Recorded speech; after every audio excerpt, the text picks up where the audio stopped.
Okay, this is how you know that you're called by God.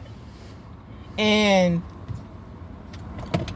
this is not saying that we're better than no one,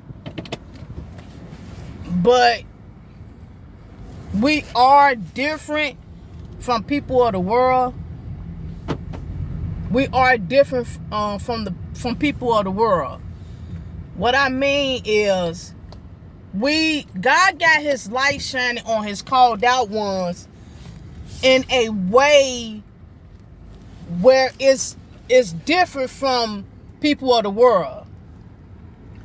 Hold on for a minute. I'm trying to park. I'm finna show y'all something. It's kind of like I say, when Paul said that he may not be able to explain, he got bad speech. He can't really explain what he tried to explain and the way he was teaching, but he do have knowledge. Like, see, this how you know a person is real with their teachings. You got people who are philosophers, who sound appropriate, who come with big words to sway your ears and all that. And so you would take their message before you would take me and Paul's message. Or someone who is really trying to explain himself but can't find the words or don't know the words to how to... Anyway, but just hear me out. When God got his light shining on his called out ones, I don't care where we go or where you go.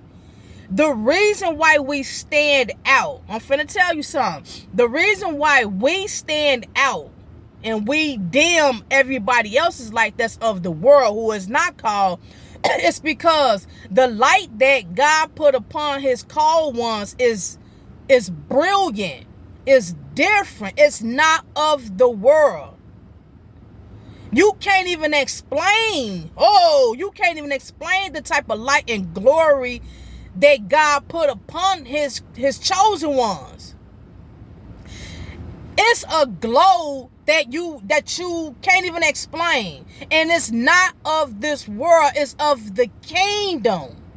Oh, people, I want to explain it, but it's so beyond of the words that I need to try to put. I can't explain the kingdom the way I want to. But I tried what God gave me to try to explain. And people still may not understand. Cause I speak kingdom. If you're of the world, you don't understand God's kingdom. So, people, when the disciples and Jesus was walking along Galilee, I think, I don't know which one it was, but when one of the rich man or the rich boy was like, man, what can I do to become your disciple, or what can I do to follow you? See, bang, just by him asking, how can he roll with Yeshua and disciples, something brought him to even ask that. See what I'm saying? And the disciples weren't rich, huh? They were just rich in heavenly blessings. The young boy who asked how can he be down with them, he was rich. Now, why you want to follow them? See? You know why? It's because of the light. Huh? It's this light, and it was a light that was coming off from Jesus and the disciples, his elect, and the miracles Jesus was doing, and not only that, but the praises that they were getting from Jesus. You see what I'm saying? And see, any and everybody want that.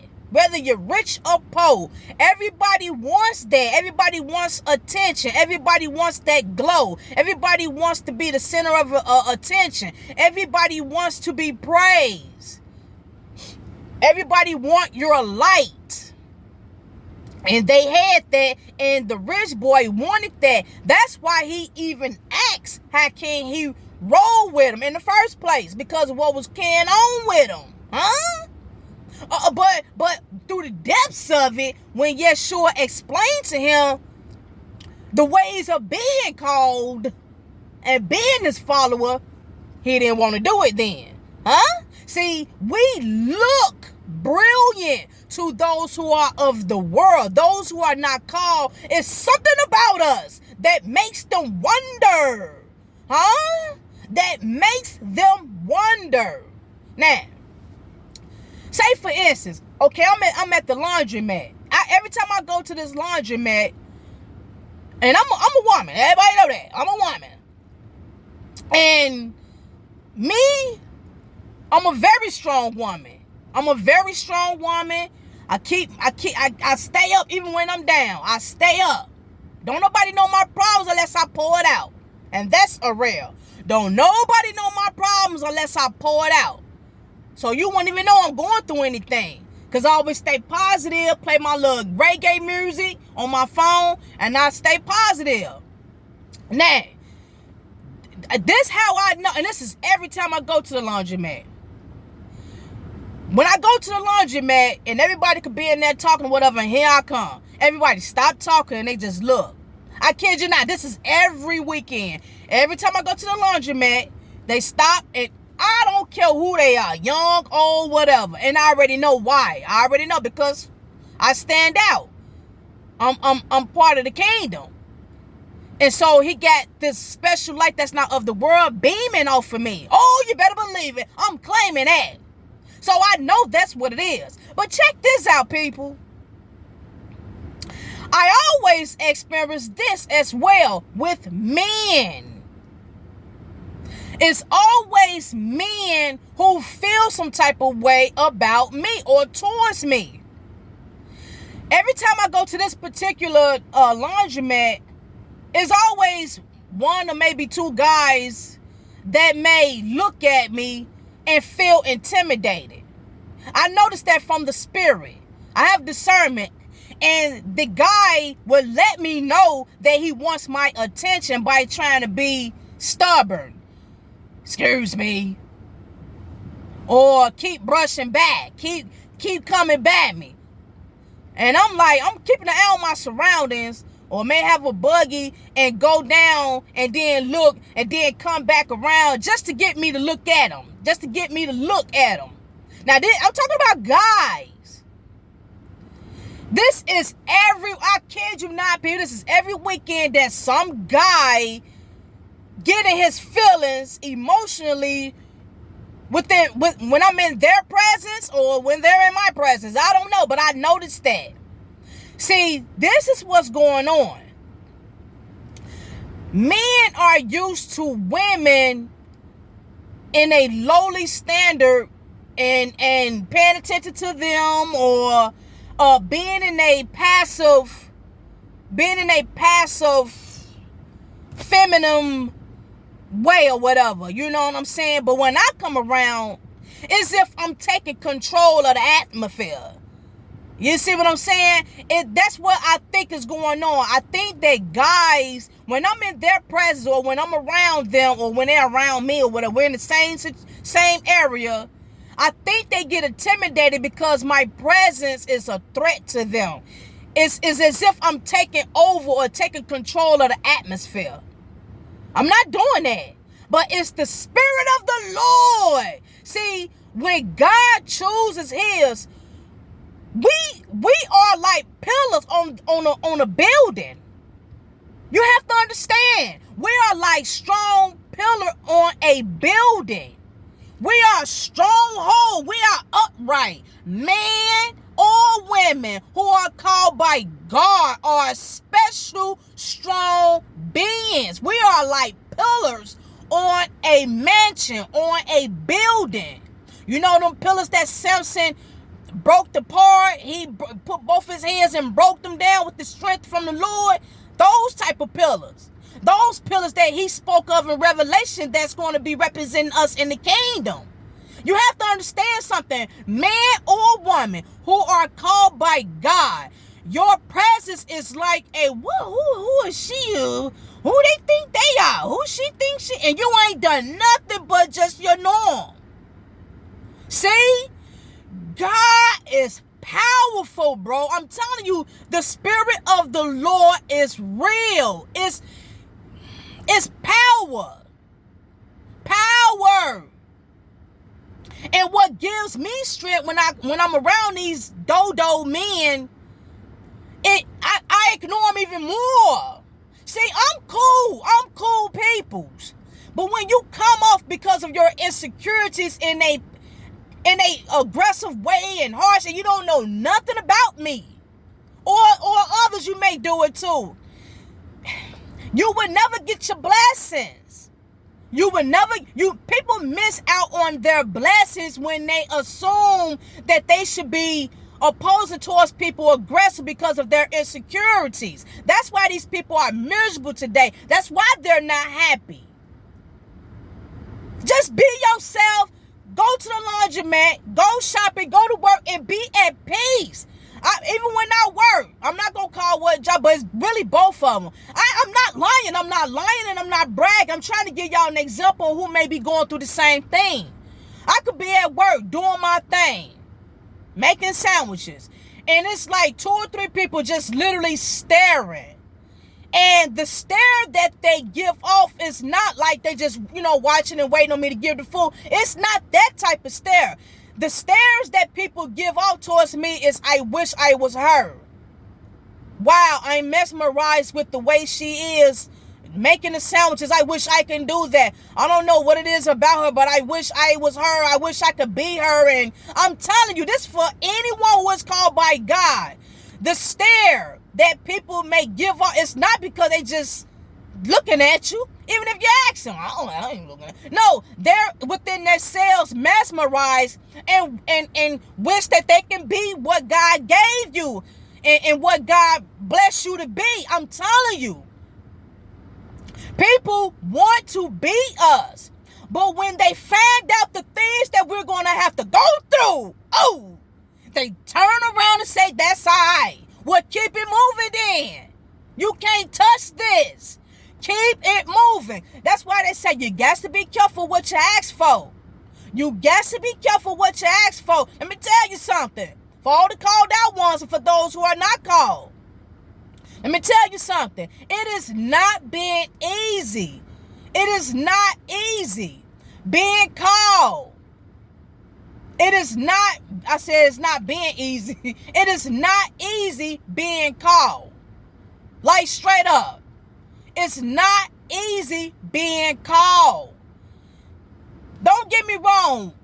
We happy and we have peace within ourselves, but we also have moments where God put us to the test because we are in training. And those tests is woo! They could be exhausting. Not only that, but we got to put up with the temptations that Satan may throw at us. We got some fighting we got to put up with spiritually alone. There are physical shenanigans that people who don't understand us come at us.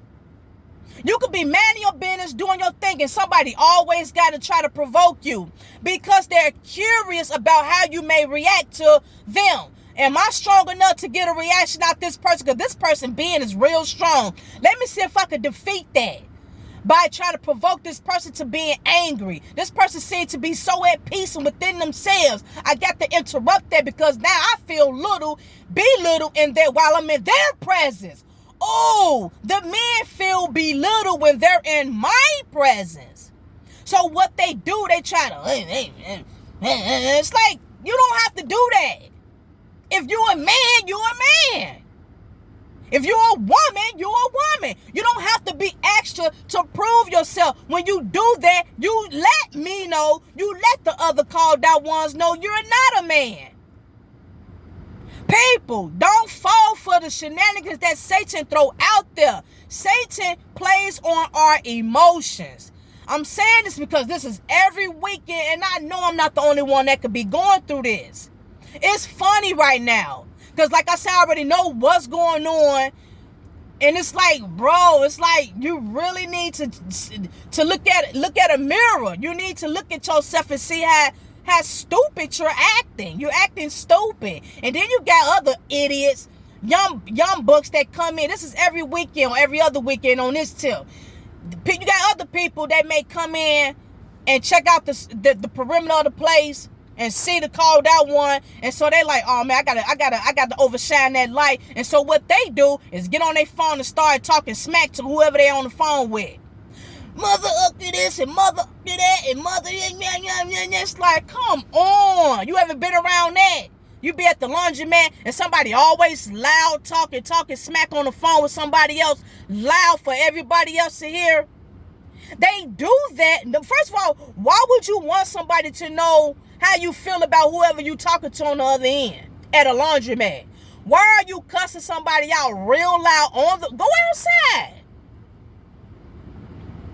Go in your car. Go around the building and ventilate. Why are you inside the laundromat where 20 other people trying to be at peace, got their own thing going on? You in there loud talking, cussing somebody out, using profanity. I mean, going at it. This is all the time. I get this all the time. So I say if this is a persistent matter with people, it's because they want attention. And shame on them for picking that to want attention. You see what I'm saying, people? And then not only that, but people, you have to realize what signal you're sending out to the next person who you don't even know. When you act like that, you're letting everybody know you're ignorant. You're letting everybody know you're ignorant.